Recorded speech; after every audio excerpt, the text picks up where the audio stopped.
Good afternoon. Please take your seats.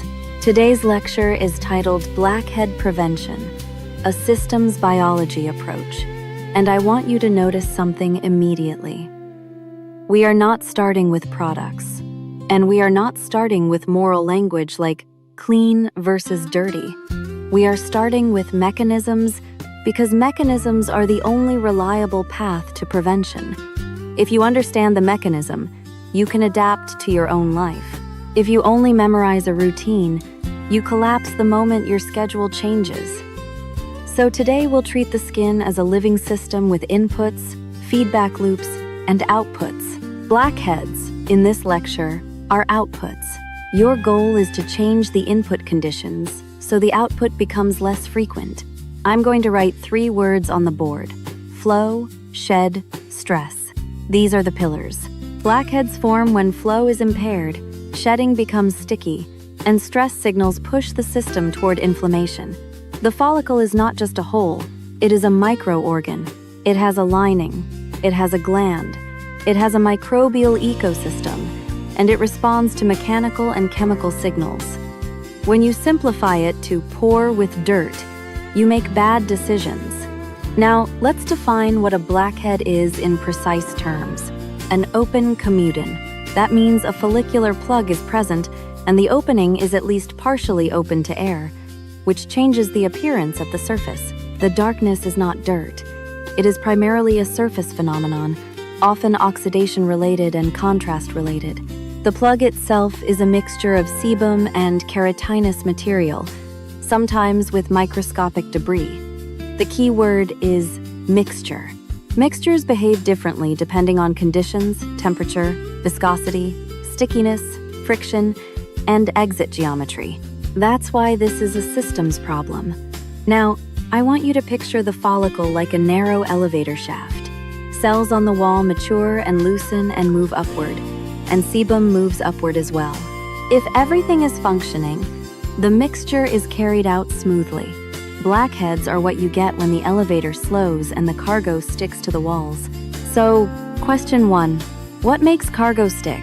There are 2 broad categories: intrinsic factors, like genetics and hormonal influence on oil production, and extrinsic factors, like irritation, friction, and residue at the opening. We cannot change genetics quickly. We can change extrinsic factors immediately. That is why prevention often succeeds when we manage friction and residue and stop irritation cycles. Now, let's talk about stress signals. Because in biology, stress does not mean emotional stress alone. Stress means any stimulus that triggers inflammatory signaling or barrier disruption. Harsh detergents, over-cleansing, repeated scrubbing, frequent extraction, chronic friction, and uncontrolled experiments with strong actives. When the barrier is stressed, the skin becomes reactive. Reactive skin does 2 things relevant to blackheads. It can shed more irregularly, and it can encourage more compulsive touching and overcorrection, which further increases mechanical stress. This is why people who try the hardest sometimes worsen their blackheads. They are escalating stress signals. Prevention requires reducing stress signals to allow the follicle lining to normalize. Now, I'll write on the board. Feedback loops. There are 2 loops you must understand. Loop 1 is the mirror loop. Magnified inspection leads to perceived imperfection, which leads to touching and squeezing, which leads to irritation, which leads to more visible texture, which leads to more inspection. That is a classic positive feedback loop. Loop 2 is the stripping loop. Harsh cleansing reduces surface oil temporarily, which leads to tightness and discomfort, which leads to reactive oiliness and irritation, which leads to more cleansing, which leads to more tightness. Both loops increase blackhead recurrence. In prevention, you must break loops, not just treat dots. Now, let's do a thought experiment. Suppose you have 2 people with identical genetics. Person A touches their face frequently, scrubs aggressively, uses pore strips weekly, and changes products constantly. Person B handles skin gently, removes daily films reliably at night, reduces friction triggers, and evaluates progress every 2 weeks instead of every night. After 3 months, who has fewer blackhead cycles? Person B, almost always. Not because person B has better products, but because person B runs a stable system. Stability reduces inflammation, improves shedding behavior, and decreases the need for manual interference. Now, a student raises a hand. Professor, are you saying products don't matter?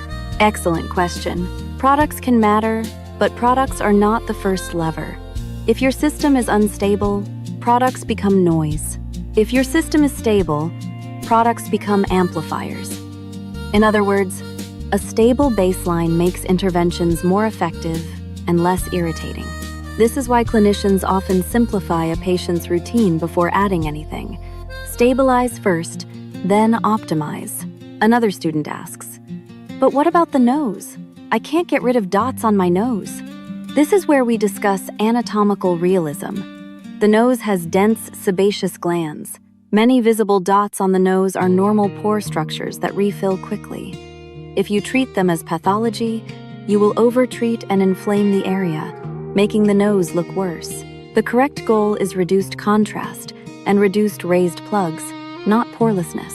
Now, I'm going to write on the board, zone theory. Not all facial zones fail for the same reason. The T-zone often has high oil flow and visible pore structures. The chin and jawline often involve friction and habits plus hormonal influence. The forehead often involves hair product migration and friction from hairline contact.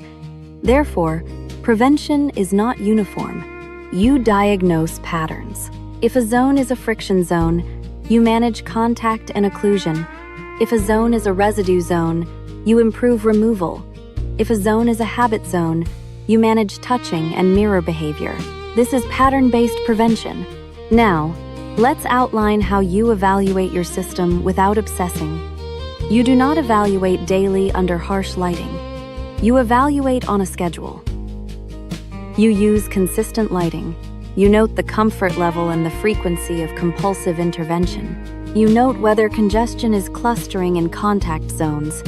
And you ask, did I increase friction? Did I leave residue? Did I injure the barrier? Did I trigger mirror loop behaviors? These questions are higher value than counting dots. Another student asks, what about travel? Travel is a system stress test. Humidity changes, water hardness changes, sleep changes, and routines become inconsistent. Most failures occur during travel because people experiment and overcorrect. The correct approach is to simplify during stress tests. Keep your baseline stable and minimize new variables. That is systems thinking. Another student asks, what about quick fixes before an event? In systems thinking, quick fixes are high-variance interventions. They can give a short-term change, but often at the cost of increased inflammation and visible redness. Under strong lighting, redness and flaking are often more noticeable than pores. Therefore, short-term strategy for events is calmness, not aggression. Long-term prevention continues separately. Now, I want to close this lecture with a single framework you can apply to your life without memorizing anything. It's called the 3 controls: control friction, control residue persistence, control feedback loops. If you control friction, you reduce microinflammation in specific zones.